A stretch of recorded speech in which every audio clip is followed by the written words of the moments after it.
va aller à la mairie assez rapidement parce qu'il ne faut quand même pas la rater, Fadela Amara. Elle a rendez-vous visiblement, elle va se déplacer donc ici au Plessis-Robinson, elle va visiter la commune avec le maire.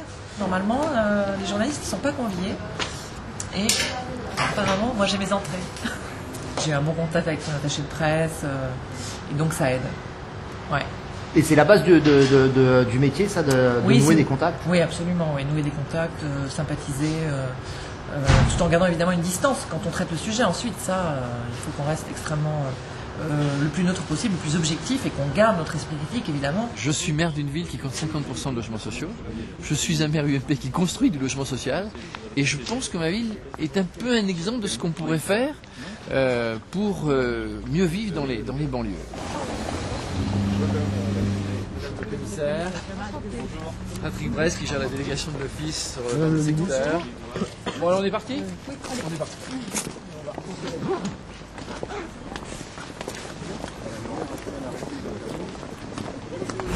Voilà comment était la ville en 89. Et quand on a vu ça, bon, on a compris. On s'est cru à Varsovie au pire temps du stalinisme.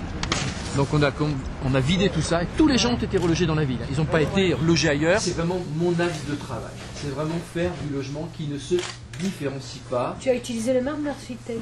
Ouais, je travaille qu'avec la même équipe d'architectes parce qu'en réalité, tu as très peu d'architectes qui font du classique. Il y a tout l'espace qu'il vous faut? Il y a avec le petit, oui. Maintenant pour le deuxième, après on envisagera. Il fait quelle surface votre appartement? Il fait un bon 65 mètres carrés, il fait exactement. Allez, bonne journée, monsieur. De visite, hein. Bonne journée vous aussi. Bisous au bout de chou. Merci. En travaillant justement sur le bâti, on touche aussi à l'humain puisque on change son cadre de vie, donc on améliore aussi son cadre de vie. Et moi je crois que c'est important parce qu'en définitive, c'est une manière surtout de respecter la dignité des habitants des cités.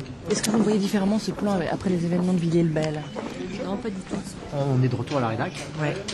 Tu es allé vendre ton sujet en conférence de rédac pour demain matin. Oui, pour demain matin, oui.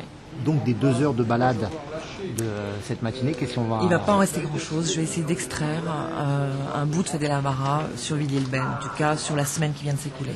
On oublie le côté visite au Plessis-Robinson et on va plutôt faire, évidemment, qu'est-ce qu'elle a à dire, qu'est-ce qu'elle dit à la lumière des événements qui viennent de se dérouler à Villiers-le-Bel. Qu'est-ce qu'elle dit, elle? C'est quoi sa parole?